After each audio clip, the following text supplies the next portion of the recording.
നിങ്ങൾ മൂത്തമ്മ എന്നോട് കാവൽ കൊടുത്തിരിക്കുക. അതിന് നിങ്ങൾ എന്റെ വെക്കിട്ട് കാണാൻ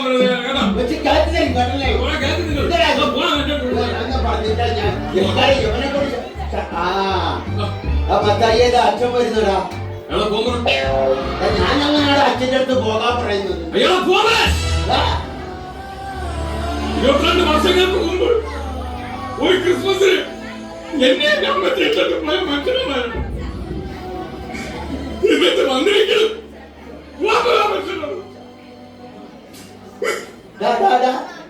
അഭിനയം നിർത്തടാ. എടാ ഇടവകയിൽ അച്ഛൻ വന്നെന്നാണ് ഞാൻ പറഞ്ഞത്. നീ നമ്മുടെ മത്തായി അതല്ല, യോനപ്പന്റെ മകൻ മത്തായി. അത് തന്നെ. നിന്റെ വിശ്വാസം, നിന്റെ വിശ്വാസം നിന്നെ രക്ഷിക്കട്ടെ. നിന്റെ അപ്പൻ എന്നോട് പരാതി പറഞ്ഞു. നീ കുടുംബമായിട്ട് ഉത്തരവാദിത്തമില്ല, വഴി വിളിച്ച ജീവിതമാണെന്ന് പറയുന്നു കേട്ടു. നീ വിശുദ്ധ പ്രമാണം പോലെ കൊണ്ട് കഷ്ടപ്പെടുത്തി പറയുന്നു കേട്ടു. കഷ്ടപ്പെടുത്തിയോടാ?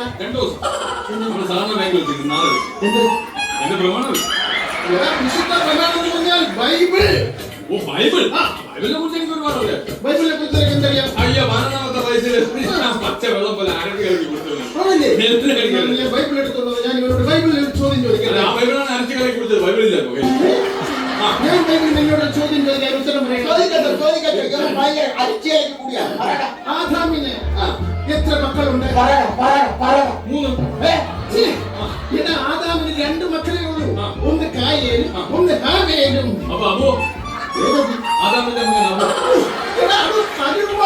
എന്നോടാണ് ചോദിക്കുന്നത്.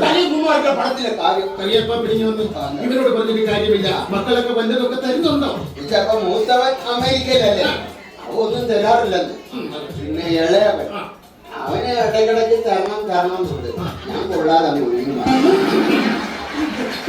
കുടുംബത്തിൽ ദൈവവിശ്വാസങ്ങൾ വളരെ കുറവാണ്. നിങ്ങൾ ദൈവവുമായിട്ട് ഒരുപാട് അടുക്കുന്നില്ല.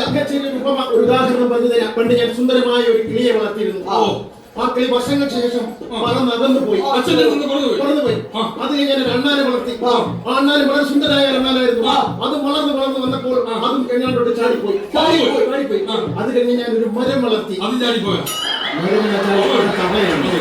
മരം വളർത്തി. ആ മരം പടർന്ന് പന്തലിച്ച് വലുതായപ്പോൾ വർഷങ്ങൾക്ക് മുമ്പ് പറന്നുപോയ ആ കിളി ആ മരത്തിൽ വന്ന് ചേക്കേറി. ചാടിപ്പോയ അണ്ണാനും ഈ മരത്തിൽ വന്ന് ചേക്കേറി. ഇതിൽ എന്ത് മനസ്സിലായി? ഇതിൽ എനിക്ക് വേറൊരു കഥയുണ്ട്.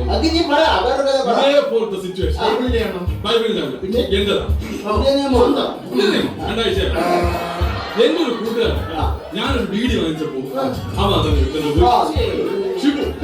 പിന്നെ ഞാൻ ഒരു മിക്സർ വാങ്ങിച്ചപ്പോൾ രതീഷ്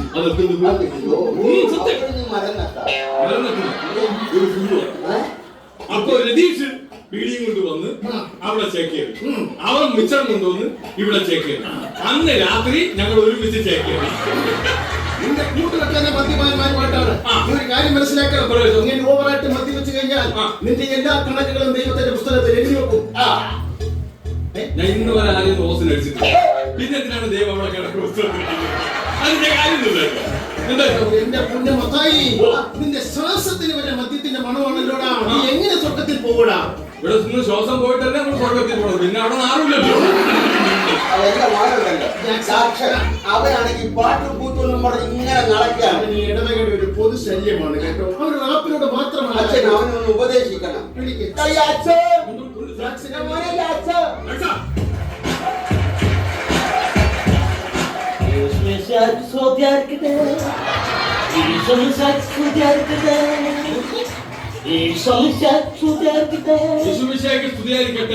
ഇതൊക്കെയാണെങ്കിലും അച്ഛൻ എന്റെ കുഞ്ഞി ഇന്ന് വരെ ഇടവകയിൽ പാടാൻ ഒരു അവസരം കൊടുത്തിട്ടില്ല. അരിയപ്പാപ്പൻ അങ്ങനെ മാത്രം പറയരുത്. എന്താണ്? കഴിഞ്ഞ വർഷം ദുഃഖ വെള്ളിയാഴ്ചക്ക് ഇവന് പീഡാനുഭവത്തിന് കഥാവിന്റെ പാട്ട് പാടാൻ ഞാൻ അവസരം കൊടുത്തു.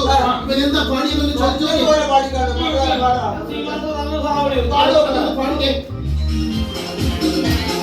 യേശുവിനെ യൂതന്മാർ പുനഃപുന ബുദ്ധി.